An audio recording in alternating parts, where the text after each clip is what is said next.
Tuhan bersamamu. Inilah Injil suci menurut Markus.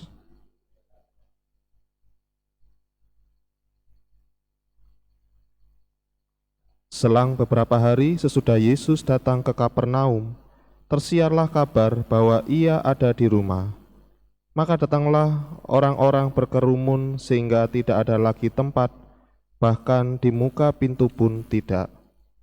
Sementara Yesus memberitakan sabda kepada mereka, beberapa orang datang membawa kepadanya seorang lumpuh digotong oleh 4 orang. Tetapi mereka tidak dapat membawanya ke hadapan Yesus karena orang banyak itu.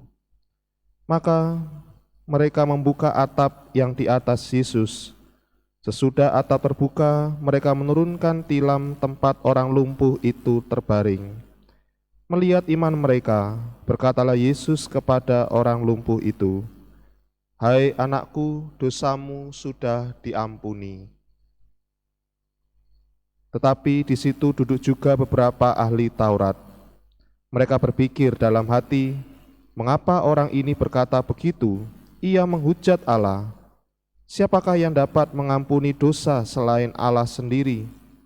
Tetapi Yesus langsung tahu dalam hatinya bahwa mereka berpikir demikian. Maka ia berkata kepada mereka, "Mengapa kamu berpikir begitu dalam hatimu? Manakah lebih mudah mengatakan kepada orang lumpuh itu, 'Dosamu telah diampuni,' atau mengatakan, 'Bangunlah, angkatlah tilammu dan berjalanlah'? Tetapi supaya kamu tahu bahwa di dunia ini Anak Manusia berkuasa mengampuni dosa." Lalu berkatalah Yesus kepada orang lumpuh itu, "Kepadamu kukatakan, bangunlah, angkatlah tempat tidurmu dan pulanglah ke rumahmu." Dan orang itu pun bangun, segera mengangkat tempat tidurnya, dan pergi keluar di hadapan orang-orang itu. Mereka semua takjub lalu memuliakan Allah, katanya, "Yang seperti ini belum pernah kita lihat." Demikianlah sabda Tuhan.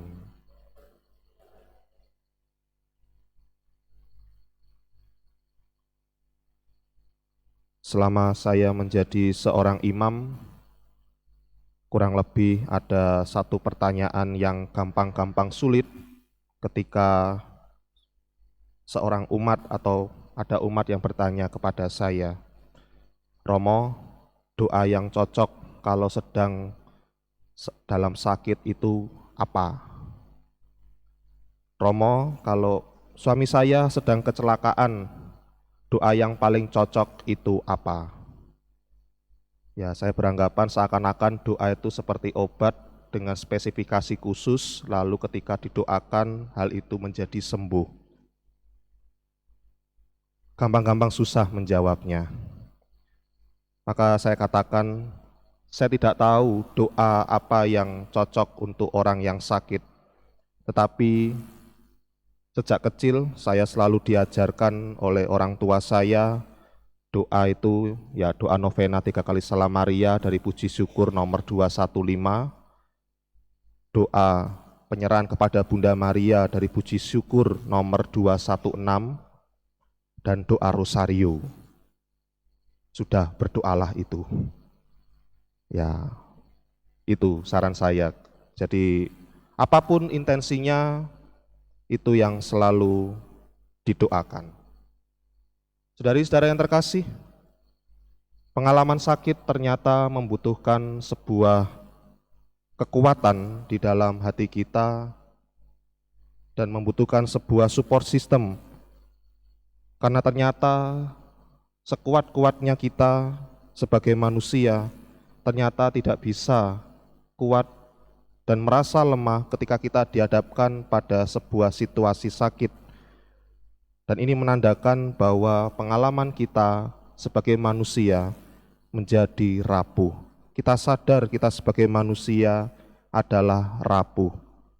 Saudara-saudara yang terkasih, jika hari ini dalam bacaan Injil kita mendengarkan bagaimana Tuhan Yesus menyembuhkan orang yang lumpuh, di situ orang lumpuh ini dibawa oleh 4 orang kawannya atau 4 orang kerabatnya untuk sampai kepada Tuhan Yesus. Satu hal yang pasti adalah baik orang lumpuh maupun mereka yang mengangkat orang lumpuh ini mempunyai sebuah iman kepercayaan bahwa Yesus dapat menyembuhkan penyakit dari orang lumpuh itu. Saudari-saudari yang terkasih, lalu kemudian memang benarlah Yesus menyembuhkan orang yang lumpuh itu. Tetapi lebih daripada itu, dengan pengalaman Yesus yang menyembuhkan orang lumpuh, sebenarnya Yesus juga ingin menguatkan iman mereka, iman kepercayaan mereka akan kuasa Allah yang ada di dalam dirinya. Maka di sini ketika Tuhan Yesus menyembuhkan orang yang sakit itu dan kemudian banyak orang yang memuliakan Allah, mereka kemudian nampaknya mulai sedikit mempunyai iman kepercayaan akan kuasa Yesus itu sendiri. Saudari-saudari yang terkasih, berangkat dari pengalaman Yesus yang menyembuhkan orang yang sakit lumpuh dan orang yang mengusungnya, ingin mengatakan kepada kita, iman kepercayaan kepada Tuhan itu bisa bersifat pribadi dan bersifat bersama. Iman bersifat pribadi adalah bagaimana kita sungguh-sungguh percaya kepada Tuhan, tetapi juga iman yang bersifat komunitas, bersifat sosial adalah soal bagaimana iman kita juga diteguhkan oleh orang-orang yang ada di sekitar kita. Maka kita tidak bisa memisahkan iman yang bersifat pribadi dan sosial ini, karena tentunya iman itu juga tumbuh berkat orang-orang yang ada di sekitar kita, terlebih dimulai dari keluarga kita masing-masing.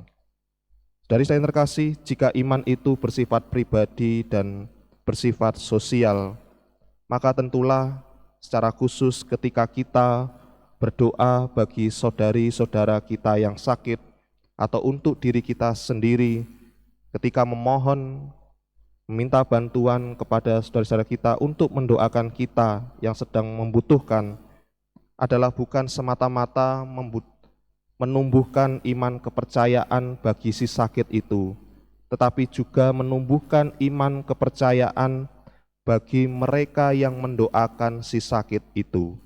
Karena tentu pengalaman orang yang sakit maupun yang mendampinginya, kapanpun atau dalam sebuah titik tertentu, orang itu mengalami sebuah ketidakpercayaan.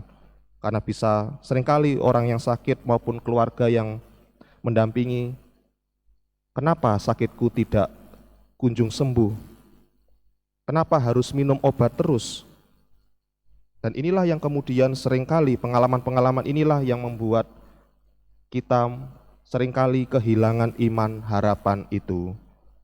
Maka saudara-saudara yang terkasih, iman akan Yesus yang kita imani bukan hanya sekedar bagaimana iman yang bersifat pribadi atau iman yang eksklusif, tetapi menumbuhkan sebuah kesadaran untuk kita senantiasa bertolong-tolong kepada Allah dan saling membantu sama lain.